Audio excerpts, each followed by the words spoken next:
Bonjour les amis et bienvenue à Culture de Soi. J'avais envie de partager avec vous quelques réflexions sur la voie d'intériorité et la voie d'extériorité. Dans les textes sacrés, il nous est toujours invité à voir le monde extérieur comme une sorte de support de projection pour pouvoir se rencontrer soi-même. Les événements, avec les champs de synchronicité, dirait Jung, sont incroyablement bien orchestrés pour nous amener à voir nos enjeux intérieurs. Et dans ce moment, entre le signe du Sagittaire et le signe du Capricorne, dans cette préparation du solstice d'hiver, eh bien, il y a un très grand lien entre le symbolisme astrologique et cette voie d'extériorité et d'intériorité. Au moment où la nuit grandit, et on va s'approcher petit à petit jusqu'au 22 décembre vers la nuit la plus grande, eh bien, il y a moins de choses à faire à l'extérieur. Il y a 2000 ans, 3000 ans, et bien quand c'était la nuit, vous imaginez qu'il n'y a pas d'électricité et que du coup on est désœuvré.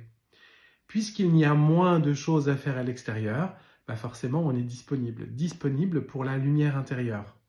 Et tout l'enjeu du Sagittaire repose là. Après le Scorpion, ou dans lequel il y a l'automne et que les feuilles tombent et que tout d'un coup ça devient le ferment pour nourrir la terre, et bien tout d'un coup, là, dans le moment du Sagittaire, signe de feu, nous prenons du temps pour réfléchir, pour faire le bilan, pour voir où nous en sommes.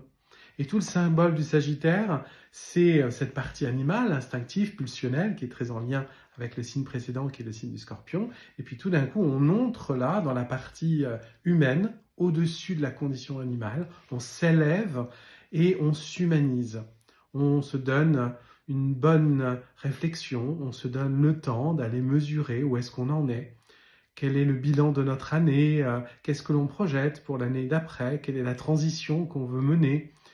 Et puis, on sait que dans le Sagittaire, il y a aussi l'arc et la flèche. Et donc, quelles sont les nouvelles cibles? Quels sont les nouveaux objectifs que nous nous donnons? Et comment se mobiliser pour aller stratégiquement atteindre ces objectifs?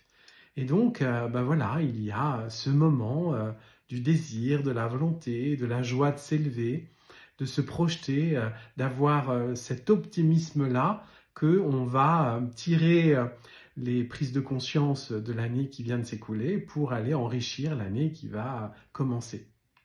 Et donc, cette lumière et cette joie de l'intériorité se reflètent dans les guirlandes de Noël, dans les bougies et dans toute cette lumière que nous mettons à l'extérieur et toute cette réjouissance que nous avons à nous retrouver tous ensemble pour justement remettre du sens et de la profondeur à notre existence, un petit grain d'humanisme et d'humanité dans ce moment un peu froid de la fin de l'automne et bientôt du début de l'hiver. Et puis, pourquoi le rapport avec Noël et la dimension christique? Parce que vous savez que les nuits les plus longues vont durer 3 jours, 3 nuits plutôt, dans lesquelles il y a cette profondeur de l'intériorité. Et à partir du 3e jour, donc le 25 décembre, la lumière extérieure va à nouveau croître. Et c'est la transition, le passage entre le Sagittaire et le Capricorne. Pourquoi? Parce que le Capricorne, c'est un signe de terre, très concret, très terre à terre, c'est presque le principe de réalité. Et donc, tous ces jolis objectifs ou toute cette mobilisation que nous avons eue au moment du Sagittaire, ce bilan et cette montée du désir et des projections et des anticipations positives pour l'année qui va commencer, eh bien, vont se confronter au principe de réalité. Comment je vais concrètement faire cela? Peut-être que ça explique aussi les bonnes résolutions à prendre pour ce début de janvier, parce qu'il s'agit, de voir que nous avons des objectifs, mais qu'il faut qu'ils soient réalisables et que nous nous mobilisions, que nous puissions nous discipliner, avoir un peu de rigueur et de sens des réalités, de réalisme, pour pouvoir spiritualiser la matière et faire en sorte que ça puisse donner des fruits pendant toute l'année qui va suivre.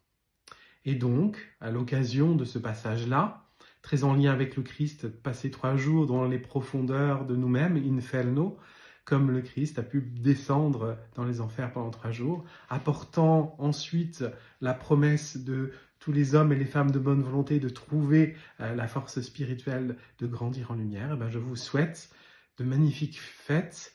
Puissiez-vous prendre le temps de mesurer toute la joie, des prises de conscience, de tout ce qui s'est joué pour l'année qui vient de s'écouler, de pouvoir vous préparer à partager ça avec ceux que vous aimez, avec les gens qui vous entourent, dans cette intensité de se dire, eh bien, voilà, je me prépare pour un nouveau départ, comme la nature, elle, va entrer au cœur de l'hiver pour rassembler ses forces et permettre bientôt, dans quelques mois, un magnifique nouveau printemps. Prenez bien soin de vous, prenez bien soin de ceux que vous aimez, et je vous souhaite de magnifiques fêtes de fin d'année.